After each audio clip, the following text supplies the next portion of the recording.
આજરોજ ગાંવ ચલો અભિયાનમાં રાછરડા ગામે સુરેન્દ્રભાઈ બાકલિયા, છગનભાઈ મકવાણા, નરેશભાઈ મકવાણા, યોગેશભાઈ મકવાણા, નાથાભાઈ નોકમ, ધનાભાઈ મકવાણા તેમજ ગામના આગેવાન દ્વારા ગામનો પ્રવાસ કરી ગ્રામ્યજનો સાથે સંપર્ક કર્યો તેમજ સરકારની વિવિધ જનકલ્યાણકારી યોજનાઓ અંગે માહિતી આપી. અહેવાલ બાબુભાઈ મોહનિયા, દાહોદ. બનાસકાંઠા જિલ્લામાં ડીસા તાલુકાના મુડેઠા ગામની પાવનભૂમિ પર ત્રિદિવસીય પ્રાણ પ્રતિષ્ઠા મહોત્સવની તડામાર તૈયારીઓ શરૂ થઈ. ઉત્તર ગુજરાતમાં બનાસકાંઠા જિલ્લાના ડીસા તાલુકાના ભીલડી પોલીસ સ્ટેશન વિસ્તારમાં આવેલા મુડેઠા ગામના રાઠોડ રાજપૂત સમાજ દ્વારા તારીખ 17, 18, 19 ફેબ્રુઆરીના રોજ ત્રિદિવસીય પ્રાણ પ્રતિષ્ઠા મહોત્સવ ઉજવાશે. ડીસા તાલુકાના મુડેઠા ગામની પાવન ભૂમિ પર નવીન મંદિરોમાં શ્રી નકળંગ ભગવાન, શ્રી નાગણેશ્વરી માતાજી અને શ્રી હિંગળાજ માતાજી અને સિકોતર માતાજીની પ્રાણ પ્રતિષ્ઠા મહોત્સવની તડામાર તૈયારીઓ કરવામાં આવી રહી છે. ત્રિદિવસીય પ્રાણ પ્રતિષ્ઠા મહોત્સવનું 17/2/2024 અને 19 ફેબ્રુઆરી સુધી ત્રિદિવસીય પ્રાણ પ્રતિષ્ઠા મહોત્સવ નિમિત્તે આયોજન કરાયું છે, જેને લઈને શ્રી નકળંગ યુવક મંડળ તેમજ ગામના આગેવાનો અને વડીલો તેમજ યુવાનો દ્વારા તડામાર તૈયારીઓ કરવામાં આવી રહી છે. આ કાર્યક્રમને સફળ બનાવવા સમસ્ત ગ્રામ્યજનો કામે લાગી ગયા છે, જેમાં આગામી 17/2/2024 શરૂ થનાર કાર્યક્રમના પ્રથમ દિવસે યજ્ઞનો પ્રારંભ થશે અને બીજા દિવસે એટલે કે 18 ફેબ્રુઆરી 2024 ભવ્ય ગામમાં શોભાયાત્રા કાઢવામાં આવશે અને 18 તારીખે રાત્રે ભવ્ય લોક ડાયરાનું પણ આયોજન કરાયું છે, જ્યારે ત્રીજા દિવસે સંત મેળાવડાનું આયોજન કરાયું છે, જ્યારે આ કાર્યક્રમમાં સંતો મહંતો મોટી સંખ્યામાં ઉપસ્થિત રહી આશીર્વચન પાઠવશે. આ પ્રસંગે રાજકીય, સામાજિક, સહકારી આગેવાનો પણ ઉપસ્થિત રહેશે, જે પ્રસંગે નકળંગ યુવક મંડળ તેમજ ગામના આગેવાનો, વડીલો, યુવાનો દ્વારા ત્રિદિવસીય પ્રાણ પ્રતિષ્ઠા મહોત્સવ નિમિત્તે ભવ્ય આયોજન કરવામાં આવી રહ્યું છે. ત્યારે હવે સમગ્ર ગુજરાતના ધર્મપ્રેમી જનતાને દર્શન કરવા માટે અને ભોજન પ્રસાદ ગ્રહણ કરી ધન્યતા અનુભવવાનો એક સોનેરો અવસર પ્રાપ્ત થશે. અહેવાલ રામજીભાઈ રાયગોર, ખાંખરેજ, બનાસકાંઠા. વાવના બુકણા ગામે રામજી મંદિરે રામ ભગવાનનો વાર્ષિક પાટોત્સવ ગામ લોકો દ્વારા ઉજવવામાં આવ્યો. માસુદ ત્રીજ તારીખ 12/2/2024 સોમવારના સવારે રામ મંદિરના સાનિધ્યમાં હવન રાખવામાં આવ્યો હતો અને વાર્ષિક પાટોત્સવની ઉજવણી કરવામાં આવી હતી. આ હવનના ઉપાચાર્ય સુભાષભાઈ શાસ્ત્રી અને ભરતરામ ઓઝાએ મંત્રોચ્ચાર સાથે બુકણા ગામના ભાવિક ભક્તો દ્વારા વાર્ષિક પાટોત્સવ ધામધૂમથી પૂજા આરાધના કરીને ઉત્સવની ઉજવણી કરવામાં આવી હતી. જ્યારે આ પ્રસંગે બુકણા ગામના ગ્રામ્યજનો બહોળી સંખ્યામાં ઉપસ્થિત રહ્યા હતા અને બુકણા ગામ તરફથી ગાયોને ઘાસચારો નાખવામાં આવ્યો હતો. આમ બુકણા ગામે શ્રી રામ ભગવાનનો વાર્ષિક પાટોત્સવની ધામધૂમથી ઉજવણી કરી હતી. ભગવાનને 56 ભોગ ચડાડવામાં આવ્યા હતા અને મહાપ્રસાદનું પણ આયોજન કરવામાં આવ્યું હતું. રિપોર્ટર જાક્ષ ગુજરાત ન્યૂઝ ચેનલની સાથે રમેશ ગરી ગોસ્વામી, બ્યુરો ચીફ, બનાસકાંઠા. બનાસકાંઠા જિલ્લામાં અંબાજી ખાતે બ્રહ્માકુમારી દ્વારા ધ્વજા યાત્રા યોજાઈ. ધર્મમય માહોલમાં 51 શક્તિપીઠે ધ્વજા અર્પણ કરાઈ. બ્રહ્માકુમારી સંસ્થાના મનોજભાઈ દ્વારા આશીર્વચન પાઠવી યાત્રાનો શુભારંભ કરાવ્યો.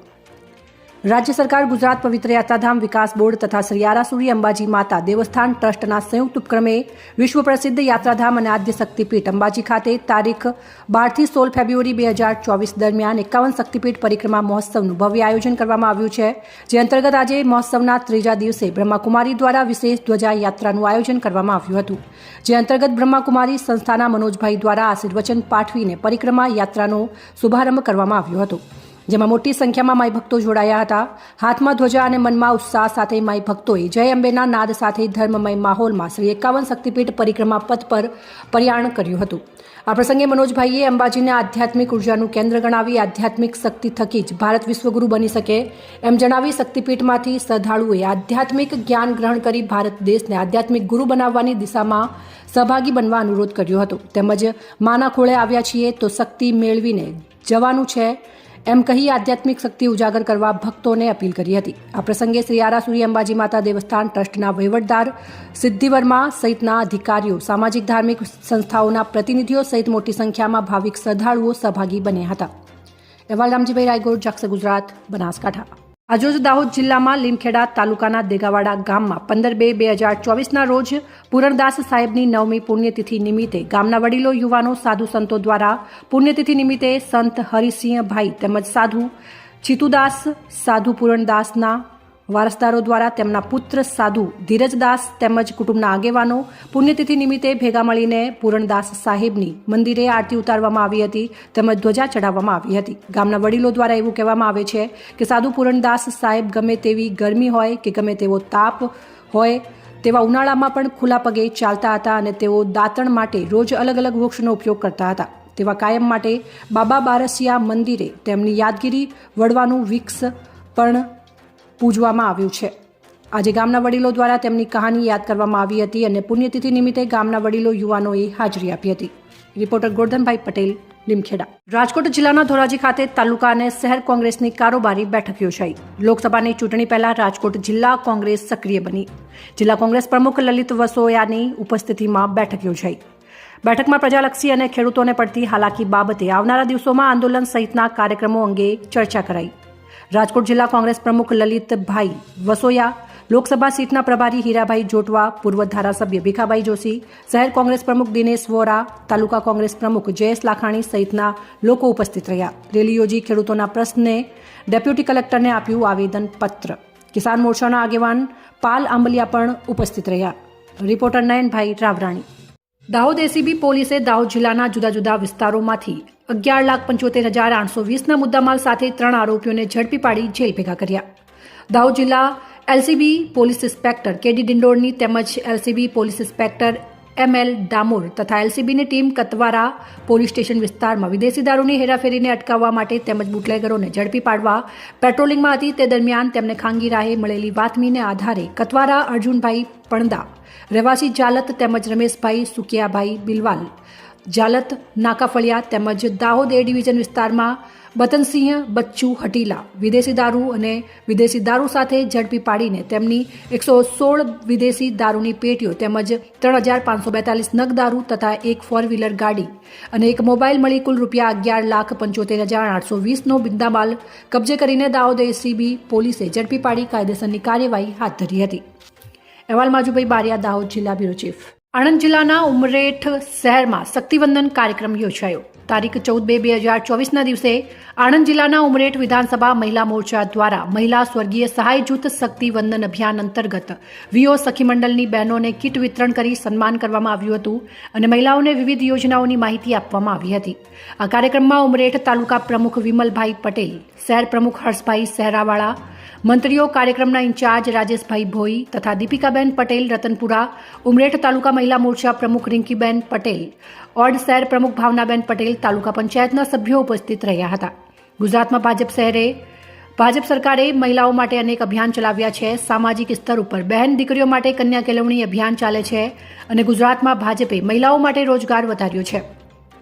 મહિલાઓ માટે સરકારી યોજનાઓ બનાવી છે અને મહિલા વિકાસ કલ્યાણ વિભાગની રચના કરી છે. ડેરી ક્ષેત્રમાં 35 લાખથી વધુ મહિલાઓ છે. તે ઉપરાંત આજે લાખો મહિલાઓ વન વિકાસમાં યોગદાન આપી રહી છે. રાજ્યમાં 2.5 લાખથી વધારે સખી મંડળો કાર્યરત થયા છે. આ કાર્યક્રમમાં મહિલા વિકાસ માટેના કાર્યો જણાવવામાં આવ્યા હતા. દિલીપભાઈ એસ પટેલ, ઓડ, આણંદ. દાહોદ જિલ્લામાં લાંચિયા કર્મીઓનો રાફડો ફાટ્યો. એક જ દિવસમાં એસીબીની 2 સફળ ટ્રેપ. જાલોદના ચાકલિયા પોલીસ મથકના અને દાહોદ રૂરલ પોલીસ સ્ટેશનના એએસઆઈને લાંચ લેતા રંગે હાથે ઝડપી પાડ્યા. પ્રાપ્ત માહિતી અનુસાર દાહોદ જિલ્લાના જાલોદ તાલુકાના ચાકલિયા પોલીસ સ્ટેશનના પેથાપુર આઉટપોસ્ટના એએસઆઈ દાહોદ એસીબી પોલીસના લાંચના છટકામાં રૂપિયા 15,000ની લાંચ લેતા રંગે હાથે ઝડપાઈ જતા દાહોદ જિલ્લા પોલીસ બેડામાં સ્તબ્ધતા વ્યાપી જવા પામી છે. દાહોદ જિલ્લા પોલીસની કામગીરી ઉપર અનેક સવાલો ઉઠવા પામ્યા છે. ત્યારે વધુ આવો જ એક બનાવ સામે આવ્યો છે. એક જાગૃત નાગરિક અને તેમના પરિવારના સભ્ય વિરુદ્ધમાં જાલોદ તાલુકાના ચાકલિયા પોલીસ સ્ટેશન ખાતે અરજી કરવામાં આવી હતી. જે અરજીની તપાસ ચાકલિયા પોલીસ સ્ટેશન પેથાપુર આઉટપોસ્ટના એએસઆઈ પ્રભુ સોમાભાઈ સંગાડા કરી રહ્યા હતા. આ અરજીના કામે એએસઆઈ પ્રભુએ જાગૃત નાગરિક અને તેમના પરિવારના સભ્યોના જામીન લેવડાવવા હોવાથી તે હેતુથી અરજીના કામે બંને પક્ષોને સમાધાન કરાવવા માટે એએસઆઈ પ્રભુએ જાગૃત નાગરિક પાસેથી 25,000ની લાંચની માંગણી કરી હતી. જાગૃત નાગરિકે ઓછા વત્તા કરવાનું કહેતા એએસઆઈએ અંતે રૂપિયા 20,000 આપવા જણાવ્યું હતું અને જે તે સમયે એએસઆઈને જાગૃત નાગરિકે મજબૂરીમાં 5,000 આપી દીધા હતા અને બાકીના 15,000ની માંગણી એએસઆઈએ જાગૃત નાગરિક પાસે કરતા આ લાંચની રકમ જાગૃત નાગરિક આપવા માંગતા ન હોવાને કારણે તેઓએ ફરિયાદ જાહેર કરતા 2 રાજ્ય સેવક પંચોની હાજરીમાં જાગૃત નાગરિકની ફરિયાદને આધારે લાંચના છટકાનું આયોજન કરવામાં આવ્યું હતું. જેમાં દાહોદ એસીબી પોલીસના પોલીસ ઇન્સ્પેક્ટર કેવી ડિંડોર તેમની ટીમ દ્વારા ચાકલિયા પોલીસ સ્ટેશન આગળ પોલીસ ચોકીમાં લાંચનું છટકું ગોઠવવામાં આવ્યું હતું.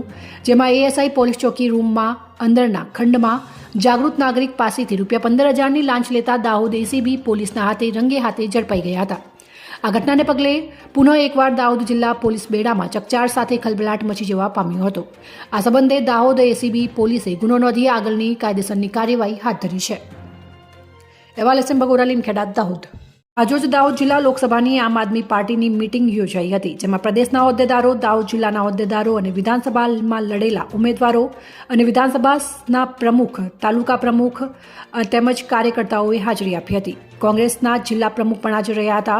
સંગઠન મજબૂત બનાવવા તેમજ ભાજપને માત આપવા માટે તેમના ભ્રષ્ટાચારી નેતાની પોલ ખોલી ખુલ્લા પાડવાની દાહોદ જિલ્લા પ્રમુખ રાકેશભાઈ બારિયા તથા લોકસભાના ઇન્ચાર્જ નરેશભાઈ બારિયાએ હાકલ કરી હતી. દાહોદ જિલ્લાની સીટ જીતવી આસાન છે, પણ દરેક કાર્યકર્તાએ દિલથી મહેનત કરવી જોઈએ તેની ચર્ચા કરી તમામ હોદ્દેદારોને સૂચનાઓ પણ કરી હતી અને દરેક મુદ્દે આમ આદમી પાર્ટી લડી લેવાના મૂડમાં જણાવી રહી હતી અને દાહોદ લોકસભા જીતવાના સંકલ્પ પણ લીધા હતા. અહેવાલ પંકજ ડાયરા. અમદાવાદ એરપોર્ટ ખાતે આયોજિત સભા યોજાઈ. ગુજરાતની ધરા પર પધારેલ ભારતીય જનતા પાર્ટીના રાષ્ટ્રીય અધ્યક્ષ જેપી નડ્ડાએ આજે રાજ્યસભાની ચૂંટણીના નામકરણ પૂર્વે અમદાવાદ એરપોર્ટ ખાતે આયોજિત સભામાં સૌને માર્ગદર્શન કર્યા હતા. વડાપ્રધાન નરેન્દ્ર મોદીના નેતૃત્વમાં એનડીએને 400થી વધુ અને ભાજપને 370થી વધુ બેઠકો જીતાડવાના સંકલ્પ સાથે રાષ્ટ્રીય અધ્યક્ષે તેમના સંબોધનથી કાર્યકર્તાઓમાં નવી ઉર્જાનો સંચાર કર્યો હતો. આ સભામાં પ્રદેશ ભાજપના અધ્યક્ષ CR પાટીલજી સહિત પક્ષના કર્મનિષ્ઠ સાથીઓએ ઉપસ્થિત રહીને માહોલને કેસરીય રંગે રંગી દીધો હતો. રાષ્ટ્રીય અધ્યક્ષ સહિત ગુજરાતના રાજ્યસભાની ચૂંટણીના તમામ ઉમેદવારોને અભિનંદન સહ વિજયની ખૂબ ખૂબ શુભકામનાઓ પાઠવી હતી. અહેવાલ ચંદુભાઈ મોહનિયા, દાહોદ. પીએમ કિસાન યોજના હેઠળ ભારત સરકાર દ્વારા 15મા હપ્તાથી કેવાયસી ફરજિયાત કરવામાં આવેલ છે. પીએમ કિસાન યોજના હેઠળ ભારત સરકાર દ્વારા 15મા હપ્તાથી કેવાયસી ફરજિયાત કરાયું છે, જેથી જે લાભાર્થીઓને 15મો હપ્તો મળેલો ન હોય તો 105મો હપ્તો અને આગામી 16 હપ્તા માટે કેવાયસી બાકી હોય તેવા તમામ લાભાર્થીઓને કેવાયસી ફરજિયાત કરવી લેવાનું રહેશે. આથી જે લાભાર્થીઓને 15મો હપ્તો મળેલ ન હોવાથી 15મો હપ્તો અને આગામી 16મો હપ્તો મેળવવા માટે કેવાયસી બાકી હોય તેવા તમામ લાભાર્થીઓએ કેવાયસી ફરજિયાત કરાવી લેવાનું રહેશે.